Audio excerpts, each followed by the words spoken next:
जय हिंद। स्वागत करते हैं आपको हमारे इस YouTube चैनल के ऊपर। आज मैं बात करने आया हूं एआई एजेंट्स के ऊपर। जो एआई एजेंट्स हमारे कंप्यूटर के अंदर में कैसे काम कर रहे हैं, कैसे ये खुद ही डिसीजन ले पा रहे हैं, क्या अंतर है चैटबॉट में और एआई एजेंट्स के अंदर में, क्या दोनों में डिफरेंस है, कैसे दोनों काम कर रहा है और हमारे कंप्यूटर में क्या इसकी भूमिका रह रही है। आइए हम इस टॉपिक पे बात करते हैं। आज मेरा इंपॉर्टेंट वीडियो है। इस वीडियो को देखने के बाद आपके दिमाग का वो कंफ्यूजन क्लियर हो जाएगा जो एआई और आपको चैटबॉट से रिलेटेड दिमाग में हो सकता है। तो आइए हम पहले एआई एजेंट्स के ऊपर स्क्रीन पर चल के समझते हैं। ये रहा हमारा स्क्रीन जिसमें आप देख पा रहे हैं कि एआई एजेंट्स के ऊपर मैंने एक पीपीटी बना रखी है और यहाँ कह रहा है कि राइज ऑफ ऑटोनोमस इंटेलिजेंस, यानी ऑटोनोमस का मतलब होता है जो खुद ही चलने लगे, जो खुद ही काम करने लगे, उसको ऑटोनोमस कहते हैं। यानी कि एआई ऐसी टेक्निक है जो खुद ही चलती है, अपने आप में ही वो खुद ही काम करती है। अब उनके बीच में क्या चीजें होती हैं आइए समझते हैं वन बाय वन करके। जैसे हम अगर स्लाइड नंबर 2 में आ जाएं, यहाँ पर मैं आपको बता दूं कि हमारा डिफाइन जो है, इसकी डेफिनेशन क्या है। तो देखिए, पहली बात की अगर मैं बात करूं कि यहाँ पर लेगेसी चैटबॉट देख रहे हैं और यहाँ से ऑटोनोमस एजेंट्स देख रहे हैं। इसके बारे में क्या होता है, लेगेसी चैटबॉट जो आप यूज करते हैं, जो पहले के समय में चलते थे और आज के समय में जो चल रहा है, दोनों में डिफरेंस क्या है। जैसे ये reactive system wait for prompt, ये प्रॉम्प्ट के लिए वेट करते हैं and generate a single response, और आपके प्रॉम्प्ट के अनुसार ये जवाब देते हैं। They operate in a stateless loop, no independent action capability. मतलब ये उन्हीं से पर चलते हैं जो आप कर रहे हैं। इनके पास खुद की कोई इंडिपेंडेंस, कोई खुद की एक्शंस कैपेबिलिटी नहीं होती है, लेकिन ये जो है आपके प्रॉम्प्ट्स के अनुसार चल सकते हैं और ये आपके ब्राउजर में एग्जीक्यूट होते हैं। ये मल्टीपल प्लान्स इसके पास नहीं होते हैं। ऑटोनोमस जो होते हैं उसके पास एक गोल ओरिएंटेड होता है, मतलब उसको एक टारगेट दे दीजिए, वो फिर आपके अनुसार आपके रीजनिंग्स को सॉल्व करके और नेक्स्ट प्लान क्या है वो टूल का इस्तेमाल करता है, साथ साथ में एग्जीक्यूट करता है। ये ऑटोनोमस एजेंट्स होते हैं। जिन लोगों को कोडिंग क्षेत्र में आगे बढ़ना है, मेरी पुरानी वीडियो अगर आपने नहीं देखी है जो एआई के ऊपर मैंने बताया था, एआई कैसे काम करता है, वो अगर आपने नहीं देखी है, कैसे पीपीटी बनता है, कैसे फाइलें बनती हैं, कैसे पीपीटी बना करके आसानी आप काम कर सकते हैं, वो सारा कुछ मैंने पिछली वीडियो में बताया था। तो अगर आप में से कोई नहीं देखा है तो प्लीज आप जाकर के उसको देख लीजिए।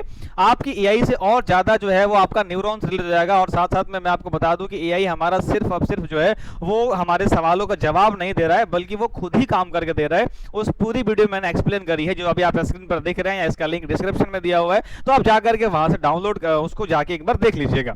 ये सेल्फ करेक्शन करता है, ये लॉजिक लुक लिखता है, ऑटोनोमस इंटरेक्शन करता है। जिन लोगों को करियर अपना चेंज करना है, कंप्यूटर क्षेत्रों में करियर बनाना है, वो सबसे पहले आप इधर खुद को सेफ्ट करिए। एरा भी एक हमारा ऑटोनोमस ही सॉफ्टवेयर है, एआई है, जो कि वो खुद ही काम करने में कैपेबल होता है, वो खुद ही सक्षम होता है ताकि वो इतना काम कर पाए। अब इसकी फंक्शनल क्या है, इसके स्ट्रक्चरल क्या है, वो उसके बारे में आपको बताता हूं। जैसे an AI agent is more just for a model, ये एक मॉडल है और यहाँ पर जो इसके पास एक अपना फ्रेमवर्क होता है। और इसकी मैं अगर ब्रेन की बात करूं तो हमारा एलएलएम, जिसको लार्ज लैंग्वेज मशीन कहा जाता है, जैसे ChatGPT 4 हो गया, क्लॉड 3.0 हो गया। अगर आप नहीं जानते हैं कि क्लॉड क्या है, तो क्लॉड के ऊपर मैंने एक वीडियो बनाई है। एंथ्रोपिक क्लॉड क्या है, इसके सीईओ कौन है, इसके इन्वेंटर कौन है, ChatGPT और क्लॉड एआई में क्या अंतर है, क्यों दोनों में विवाद हुआ, मैंने पूरी की पूरी रीजनिंग इसकी सॉल्व की हुई है। आप उस वीडियो को जाकर के देख लीजिए, आपको सारा प्रॉब्लम क्लियर सॉल्व हो जाएगा। यहाँ पर आपको रीजनिंग की अगर बात करोगे तो दोनों में अंतर है। जैसे ChatGPT काम करता है वो अलग ट्रेनिंग दिया हुआ है और क्लॉड 3.5 जो है वो उसको अलग ट्रेनिंग दी गई है। इसको डिटेल में जाके उस वीडियो में आपको मिल जाएगी। बट दोनों LLM है, मतलब लार्ज लैंग्वेज मॉडल है, जो आपके प्रॉम्प्ट के अनुसार काम करते हैं और ये सेल्फ डिसीजन लेने के लिए तैयार होते हैं। वो सेल्फ डिसीजन ले सकते हैं, यानी आपको वो बता सकते हैं ऐसी ऐसी चीजें जो शायद वो पहली बार उनके लिए भी हो और वो नई स्टेप भी ले सकते हैं। बिल्कुल, यानी कि ट्रेनिंग के बाद उनको ऐसा ट्रेनिंग दिया गया है कि वो खुद डिसीजन ले पाते हैं। यहाँ पर उनके पास एक मेमोरी होती है जिस पर आपके सारे कॉन्टेक्स्ट को वो सेव करते हैं, स्टोर करते हैं। और एआई इसीलिए खतरनाक होते जा रहा है। अगर आपने किसी भी एआई का सब्सक्रिप्शन लिया हुआ है, मान लो आपने किसी एआई का सब्सक्रिप्शन लिया हुआ है, आप जाके देखो एआई आपके बारे में अच्छे से सबको जान रहा होता है। जैसे आप क्या पसंद करते हैं, किसको पसंद करते हैं, क्या खाना पसंद करते हैं, किस चीज की तैयारी कर रहे हैं, क्या पढ़ रहे हैं, क्या नहीं पढ़ रहे हैं, सब कुछ एक एआई जो है वो याद करता है। ये पॉजिटिव और नेगेटिव इसका दोनों पहलू है। पॉजिटिव ये है कि आपको अपने लिए कुछ पूछना हो, कुछ बताना हो, कुछ नेक्स्ट प्लान हो, बता सकता है। लेकिन इसका मिसयूज ये है कि आपके पास वैसा ऐड, वैसा डेटा, वैसा चीजें आपको प्राइवेट कंपनियां वैसे हिट करेंगी, तो दोनों बातें हो रही है। और एआई जिस तरह से हर किसी की छवि को याद कर रहा है, आने वाले 20-25 सालों में जो है वो एआई का पूरा कंट्रोल हो जाएगा। हर किसी को एआई अच्छे से पहचान रहा होगा, हर किसी के बारे में एआई को सब कुछ पता होगा। यहाँ पर कुछ प्लानिंग की अगर आप बात करोगे तो ये ऑटोमेटिक टास्क को कंप्लीट करने के इसके पास होते हैं एक एपीआई की होती है, जिससे कि जैसे कि आपने कभी देखा होगा आरटीओ की अगर बात करोगे, अब आरटीओ की अगर कोई चालान उसके ऑफिशियल वेबसाइट पे दिखा रहा है तो एंजल वन या कोई अलग अलग ऐप पर भी दिखा देता है, क्योंकि हम वहां से एपीआई के थ्रू डेटा को कॉल कर लेते हैं। एपीआई ऐसा होता है जो कि डेटा को कॉल करने के लिए इस्तेमाल किया जाता है। मान लो कि जैसे रेलवे का टिकट हो गया, अब रेलवे का टिकट सबको पता है कि आईआरसीटीसी पर कटता है, लेकिन आप देखो अलग अलग बहुत सारे प्लेटफॉर्म है जहां से टिकट कट सकता है, लेकिन बुकिंग बिल्कुल रेलवे की ही यहाँ होती है। मतलब सारे काम आईआरसीटीसी से ही होता है, लेकिन वो अलग अलग एपीआई डेटा कॉल करके अलग अलग डेटा को बुला लिया जाता है और वहां से फिर काम करा दिया जाता है। मतलब एपीआई जो है वो एक लिंकअप बना देता है यहाँ से और यहाँ, मतलब कोई अलग वेबसाइट, जैसे मैं भी अगर एक वेबसाइट बना दूं और एपीआई से कनेक्ट कर दूं तो आप मेरे वेबसाइट से भी टिकट बुक कर सकते हो, आपका इंडियन रेलवे का टिकट बुक हो जाएगा। वो आपका एपीआई हेल्प करता है। वैसे टूल्स का इन्वेंशन हो गया इसके थ्रू, ब्राउजर में काम करता है, इसमें टर्मिनल हो गया, इंटरैक्ट द वर्ल्ड, ये वर्ल्ड से इंटरैक्ट कराता है। मतलब बहुत अच्छी टेक्नोलॉजी हो रही है इसमें, हमारा जो ऑटोमेटिक काम करने वाली एआई आ गई हैं। इसके कुछ प्लानिंग है जैसे कि chain thoughts, react framework, self reflection, इन सब के थ्रू ये काम करता है। एआई एजेंट्स जो है वो खुद ही काम करते हैं, ये उसके पास एक थॉट का चेन एक थी। अब इसका मैं प्रैक्टिकल भी दिखाऊंगा। इसके पास एक चेन है जिससे वो खुद ही सोचता है कि भाई उसका decomposing, complex, problem solving, sequential series, logical step, वो खुद पर खुद ये काम करने के लिए तैयार होता है। इसके पास एक पूरा का पूरा फ्रेमवर्क होता है, उसके पास ट्रेनिंग दी जाती है, सेल्फ रिफ्लेक्शन होता है, मतलब वो खुद सुधार सकता है, खुद को और बेहतर बना सकता है। ये सारा कुछ हमारे एआई के अंदर में आज के समय में इंक्लूड हो रहा है। इसके पास दोनों भी प्रकार की मेमोरी होती है, शॉर्ट टर्म मेमोरी भी होते हैं और लॉन्ग टर्म मेमोरी भी होती है। शॉर्ट टर्म जो होता है वो कॉन्टेक्स्ट विंडो और लॉन्ग टर्म जो होता है वो वेक्टर डेटाबेस के लिए होता है। जैसे मान लो कि मेरे पास अगर 1-1.5 लाख लोगों का डेटा रखना है तो भाई वो लॉन्ग टर्म डेटा में रख सकता है। ऐसे ऐसे इसके पास एआई एजेंट्स के पास हमारे पास टेक्नोलॉजियाँ होती हैं। और इसके बारे में अगर मैं और ज़्यादा डिटेल में आपको बताऊं तो यहाँ पर हमारा नेक्स्ट स्टेप जो है स्लाइड में निकाल लेता हूँ।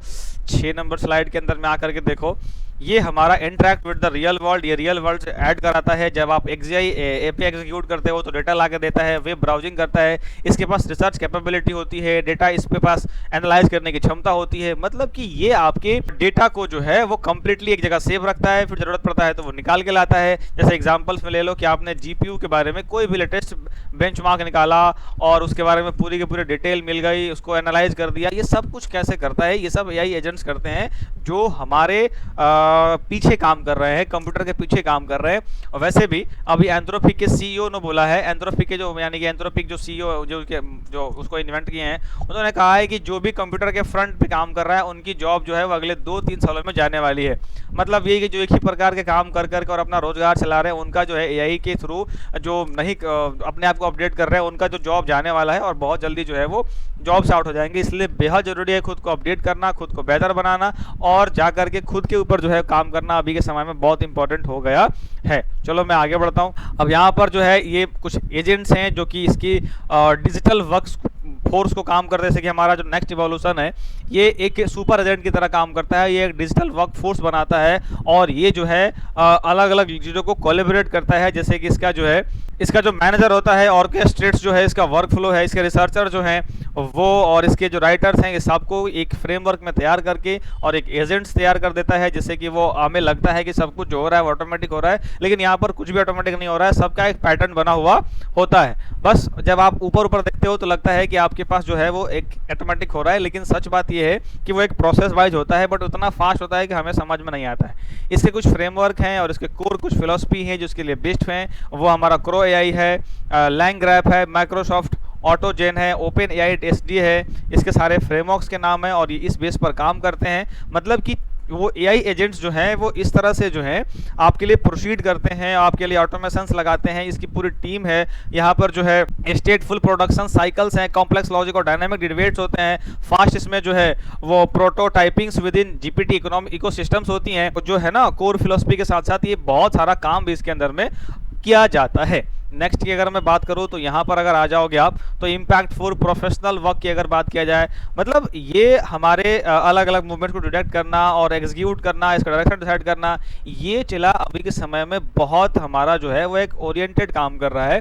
जैसे कि अब नेविगेशंस की अगर बात किया जाए तो ह्यूमन लूप्स को पहचानना, कास्ट मैनेजमेंट यानी कि कास्ट मैनेजमेंट को सॉरी कॉस्ट मैनेजमेंट की अगर बात करोगे तो ये जो हमारे कंपनियों के बीच में टोकन एक्सप्लोजन कर लेना और उसको मॉनिटरिंग करना, ये सारा का सारा जो है वो एआई एजेंट्स करते हैं। अगर प्रोम इंजेक्शंस की बात करोगे आप तो यहाँ पर जो है ये हाईजैकिंग एक्सटर्नल्स हाईजैकिंग को एजेंट्स को कंट्रोल करना, फिर यहाँ पर स्ट्रिक्टली गार्डरेल्स लगाना, ये गार्डरेल्स होते हैं जो आपके सेफ्टी को कंट्रोल करते हैं। तो ये हमारे जो है इसके अंदर में बहुत ज़्यादा जो है नेविगेशन और रिस्क सेफ्टी भी इसके अंदर इंक्लूड किया गया है।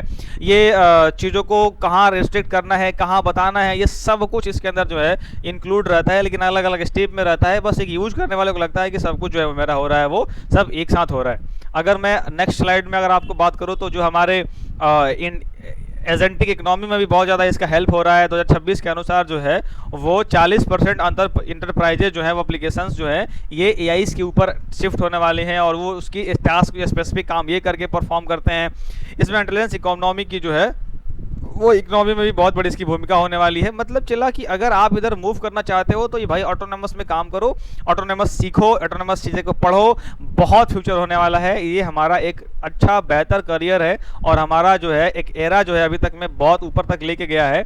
तो ये हमारे कुछ रिसोर्सेज है जिसका मैंने पीपीटी में लगा लिया। इसका पीपीटी मिल जाएगा आपको हमारे चैनल के डिस्क्रिप्शन में मिल जाएगा, जो मैंने पुराना वीडियो बनाए थे उस पर जाके देख लो, उसमें मिल जाएगा।